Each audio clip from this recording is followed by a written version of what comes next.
Hey, and welcome back to Business Bloopers, Laughing Through the Pain. I'm Bethany, your guide through the ups and downs of entrepreneurship, management, and everything in between.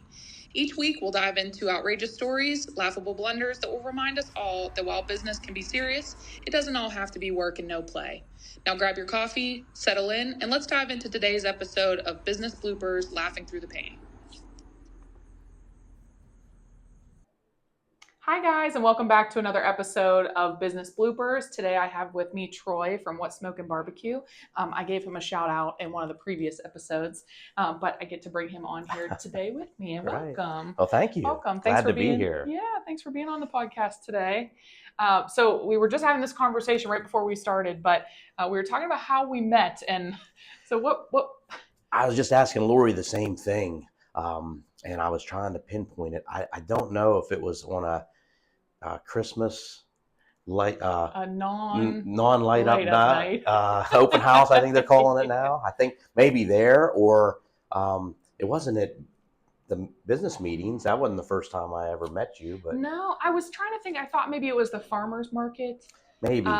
Did you hear the funny story I talked about in the Yes. previous episode? Yes. About my building catching on fire. And it was my smoker. Yeah, so my dad kept saying, "It smells like burnt toast. Are you sure you didn't cook any breakfast or anything?"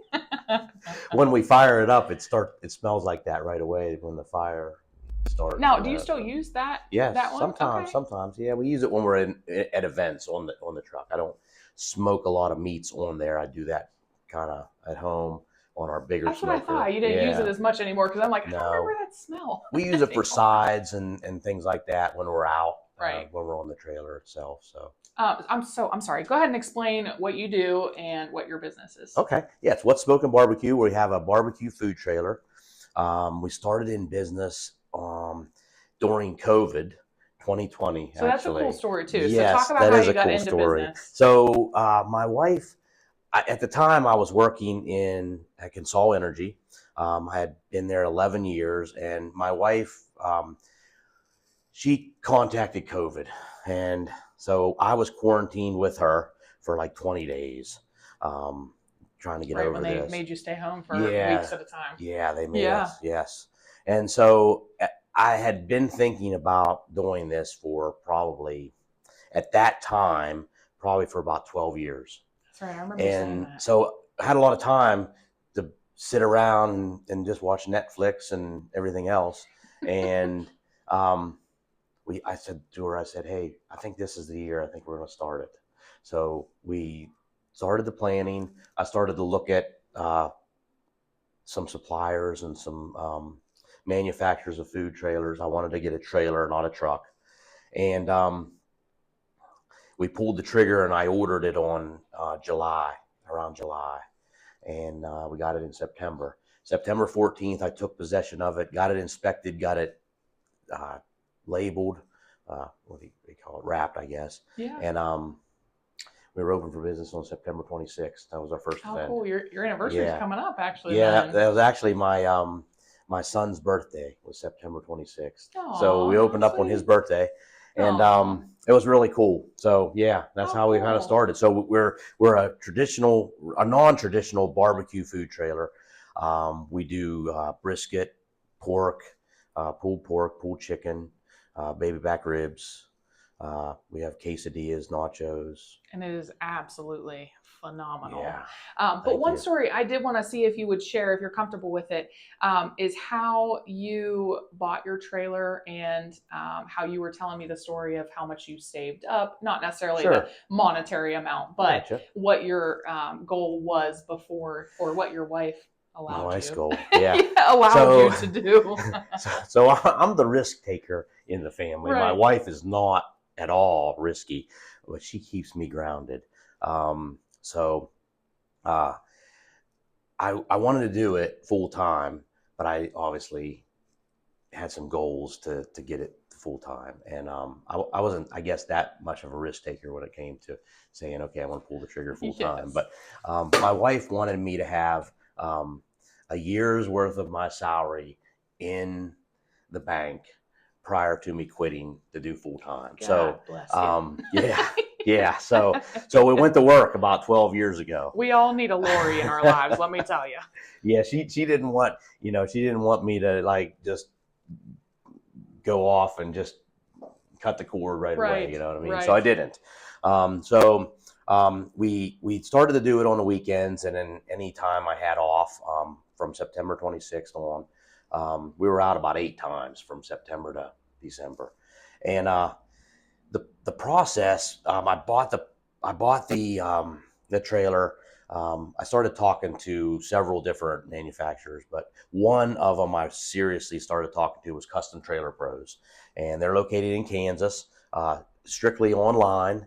And I got to know the salesman there, and we chatted quite a bit back and forth and designed it. Um, I sent in a check, I think, for the deposit in July, and it was half of what I needed to pay. And I just wrote a check out, wired it to them. Which tell how nerve-wracking that was. Yeah, that was a little bit nervous. And one of the things that they told me is, and I asked them, I said, why should I do business with you? And the first thing they said was trust. And so I trusted them. I wrote out a check, sent it to them for half the trailer cost. Then we went to production, and they started building it. Which, if you don't mind, let me touch on trust again. Trust is such a huge thing in business as it is, because people are trusting me with their apparel. They're trusting you with their money in general, and that speaks volume. So for you to trust that your money is getting there, they're going to create the product for you, especially with a large chunk of money. Cash. Yes, that takes a lot. So at that building that trust is huge. At that time, they didn't finance anything. I think they do finance now, but we did it all cash. So it was all So then we touched base a couple times in between there.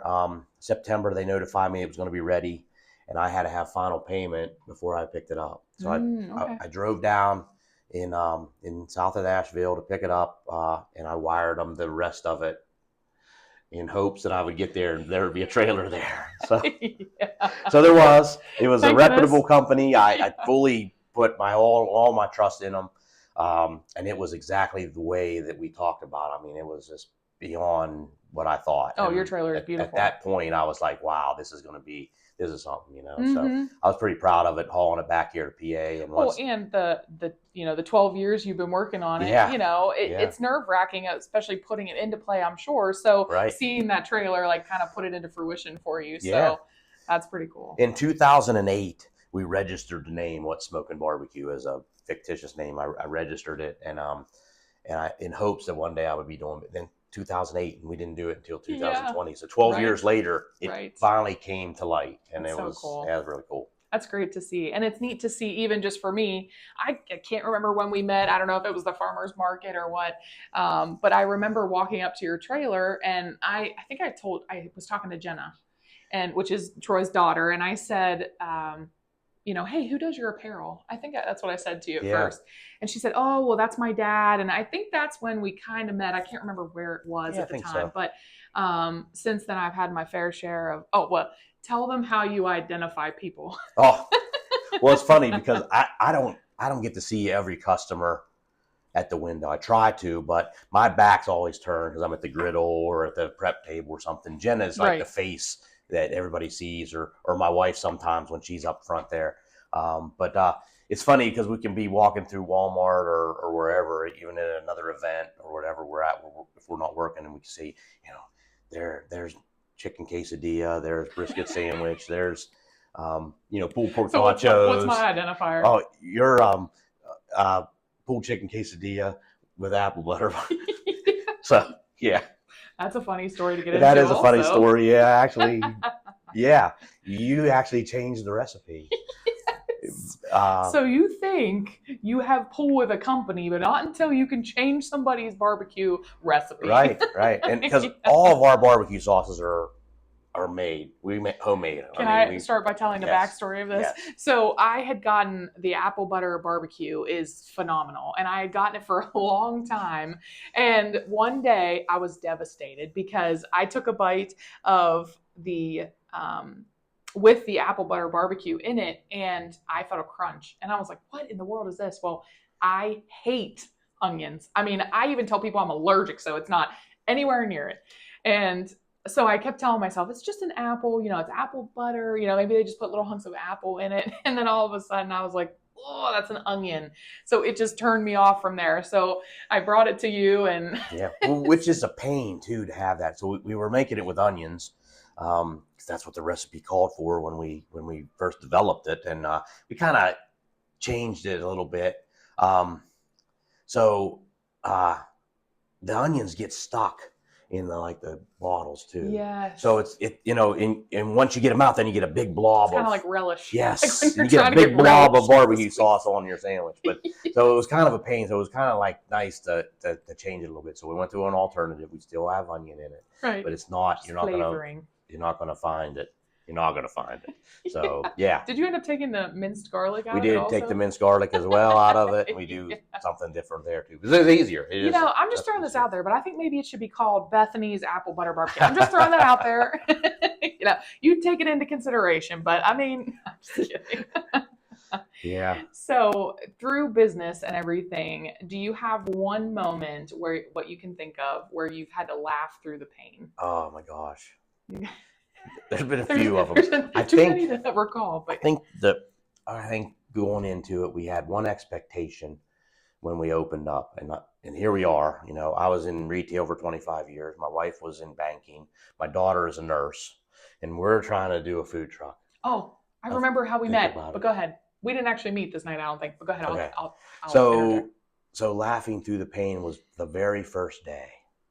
Here we are at a food truck festival at the pool. That was our first event. It was a food truck event. And we had lines like 45 minutes long, people waiting in line to order, and then probably another half hour to get the food. And here we are struggling. Plus, on top of all that, I had a customer who wanted a rib purchase. So I think he purchased like 12 racks of ribs from us that day. Wow. So we had 12 racks of rib purchase plus the crowd. And I think everybody was excited because it's a brand new food truck. Yes. We're out there, barbecue. It's barbecue. And I remember at the end of it all, after we left or after we got done, I was so tired. We laid down in the grass across from it. And there was a place there that sold ice cream, a truck that sold ice cream. I remember getting ice cream, and I remember sitting down with Lori and Jenna and some of our friends and customers that were there. And we were laughing about it, and like, yeah, we're in the food business now. And here we are. We're eating ice cream and laughing about our first day, which was like totally insane. We're thinking, man, how are we going to get through this? Yes. And well, didn't Lori say too, like you guys started to like question, like, are we meant to do this? Is this what we're supposed to be doing? Yeah, we did. And here we are with this big investment. Yes. And I'm thinking, did we do the right thing here? Yeah. But we learned a lot from that. I mean, we look back and laugh at it now. We're like thinking, remember that first day? Yes. And I was actually there. Yeah. I was there and got food from you at the pool at your very first event. Yeah, it was crazy. It's neat to see like how far, in that time, like you've come, and it's just so neat. And another thing too is I will preach on this is building relationships through business partners. Yeah. That is so important, not only for your business, but also for your mental health, because being able to vent to people and that understand and what you're going through. And another reason why I started this podcast, so that people don't feel so lonely. Sure. So, if you have an idea or you have a business that you're starting and you have your first event and you just feel like, man, I just failed miserably, or, whatever it may be at the time, don't give up, because it's hard. It is hard. We grind, every single day, the peaks and the valleys and everything. So I think that's a great story. You just got to set goals, Yes, absolutely. Right. And Troy was a little bit more diligent when he saved money for his business rather than me just jumping full feet into it. And neither one is bad. I would say not having the wrong road. More of a financial savings would be great than me. Yeah. But just to see where we've come, like just in that time frame. Yeah. So do you have any funny stories you want to share? Anything you remember about me or my business or how we first met? I don't know. You said you remembered. Oh, no. One funny story I do want to tell is, so we're part of a small business networking group that a couple other business friends of ours started and invited us in. And I remember you weren't at the first meeting I was there, were you? Or were you? Nah, I think there might have I been don't, one I don't think so. before, Maybe, yeah. and then you came the second time. Yeah. Well, when Troy and I get together, we talk a lot. Yeah. We just kind of get to talking, and we can talk a lot. So I remember Ben and Jake messing with us and Yeah. saying like they needed headphones to be able to work while we were sitting there talking. I think Jake even designed some. Yes, and what do you call them? Like Troy headphones? Troy's, I forget what the name of them was. Troy's headphones or something, or Troy's silencers or something. I don't know what it was, but it was picking on me. Yes. Because we talk so much. Yeah. They're like, oh gosh, Troy's here. Where are your headphones? We're supposed to be doing work. Yes. Well, I think it started out where we were, etching out 2 hours every week to be able to get work done, and in the flow of things, that time is nice. But I think it turned into more of like a networking, venting. It also turned into if you needed help, right. with your business, we would help each other. But I'll never forget that when they were making fun of us and picking on us, especially you for talking so much. It's all fun. Jake is fun. He's a fun guy. Yeah. And Ben, obviously, both of those guys, when they're getting together, and, we can really bounce a lot of stuff off of them. Really smart businessmen, and, as well as you. Well, and thank you. Getting a lot of good ideas and just venting. And just knowing 100%. that, hey, all of our minds are in the same place, and just like even one unwind a little bit, I mean, even though we were talking a lot, but it was kind of like a time where we can just unwind and help encourage. Help encourage one another, and like I tell them all the time, it helps fire me up about my business. And continue to want to strive to be better for our customers and provide the best products that we can. So. Anything else that you would say to young business owners that are starting out?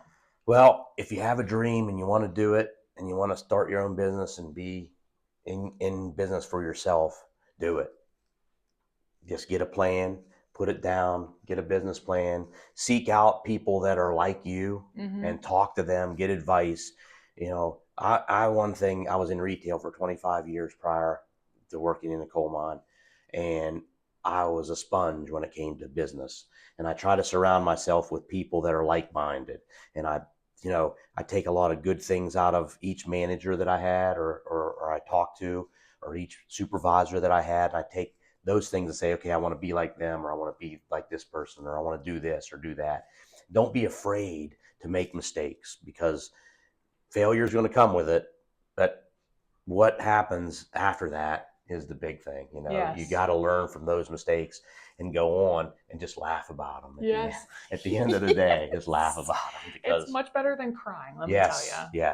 Like this week, we have had one of the most stressful weeks, I think, in my entire career, which not a bad stress, a good stress, but just trying to crunch to get everything done because we're leaving for vacation next week. But absolutely. And just like you said, being able to laugh through that pain is huge. Sure. I mean, it's easy to just want to crumple up and cry because, something goes wrong, but you need that reassurance that, tomorrow is a new day. It's not the end of the world. You're going to continue to get through this. And like you said, with going through those things, it's the growth afterwards that's going to build you as a stronger business owner. Right. I have a funny story. When we first started following you guys and just building our friendship, my coworker and I saw that you were in Carmichael's at the school, and it was freezing that day. I remember. I think I was pregnant too. It was always cold when we were in Carmichael. Yes, so I don't know why. I was pregnant too at the time. I know. And we drove all the way to Carmichael's. I actually think I tried to call you ahead of time, but of course you're working. So Nicole and I drove to Carmichael's, which is about 25 minutes from here. And we get up there and you tell us that you're sold out. I know. I didn't have anything. I didn't even have anything. We were so give you a piece of bread. Oh man, we were so devastated. But now, you have your online ordering. We do, which I'm sure helps. If you want to explain that. Yeah, we have a website, what'smokinbbarbq.com. You can order online. I always change the location so you know where you're going to pick up at, where we're going to be. Our schedule's on there. Oh, that's a funny story. Talk about that one. How the time at RGB? Oh yeah. Well, the square system was a little bit difficult for me to maneuver sometimes, and the one online, you have to have your location set for that. And well, we were doing a pop up at RGB. We didn't have the trailer, but we had a pop up at RGB. But I had the location set for our What Smokin BBQ trailer, and so all of our online orders were going to a different location. But they were emailing me, and so I didn't check my email because obviously we were busy there as well. But I looked down at my email. I have like 10 emails, and I open them, and they're all online orders, and they're like going to be here like within 5 minutes. And we have like 10 orders, and I can't get them. And now I realize that our system now has to be logged out and log into a different location. And so Ben was trying to help me, and he didn't really see the panic in my in my body, but I was very panicked, and I worked through the stress. And we got everybody's. Jenna was so good at it. Yeah, I mean, talk about a full-on panic. Yeah, mode. I mean, we just it was a fire drill, and we managed through it. But we laugh about it now. But now we know. Listen, we got this together. But then it took me like a month, and I worked on it diligently, trying to get that established to where it doesn't happen again. So. Right. Now we're good. And I think that's the thing too, is customers don't see a lot of the hard work we put in behind the scenes, to make sure that we are providing these services to them, like online ordering. And but that's a testament to you also as a business owner and your customer service that freaked you out so bad that you wanted, we were still trying to take care of the customers that were in the store, let alone the people that were going to be coming to get their order. And your mac and cheese sells out like nobody's business, because Lori, I think, puts a little bit of magic in there. But she does very wonderful well. with That was her only job when we first got started, because she had another job. But I said, this is your only job for the food trailer, is to get the best mac and cheese that you can make. And she makes it from scratch every day. It's the best. It's smoked, and I'm telling you, it is outstanding. We have a lot of good customers tell us that they love it. So absolutely, we can't sell enough of it. We can't bring enough of it. Yes, and you always seem to sell out of it. Yeah, that's that's our best seller. And I will say one thing, and then we'll wrap up. But at our food truck event, I was pretty proud this year. This past April, we held a fundraiser food truck event for a scholarship, and we didn't know how it was going to go. And I'll talk about it on Ben's podcast with him about what he had to say about it. But one proud moment for me was that, Troy being an established business, and he sold out that day. Yeah, we bought a lot too. And we had a lot of food trucks there. We were competing against a lot of food trucks, and we sold out. I mean, that says a lot. Yeah, it does. And a testament to our community too, and your followers. Yeah, we got great customers. I mean, we love our customers. It's without them, we definitely wouldn't be What Smokin BBQ. Absolutely. Sure. We wouldn't be in business in general. So we appreciate every single one. Everybody. All right, Troy. Well, thanks so much for being on the podcast Thank you for having me. Yeah. And I hope you guys catch us next time. And that wraps up another great episode of Business Bloopers, Laughing Through the Pain. We hope you had a good laugh and maybe even found some inspiration in the stories we shared today. If you enjoyed today's episode, don't forget to subscribe and leave us a review. We love hearing your feedback and any bloopers that you'd like to share. Join us next time for more laughs, lessons, and maybe a few more of our own business blunders. Until then, keep smiling, keep learning, and remember, in the world of business, it's okay to laugh at yourself. Thanks for listening.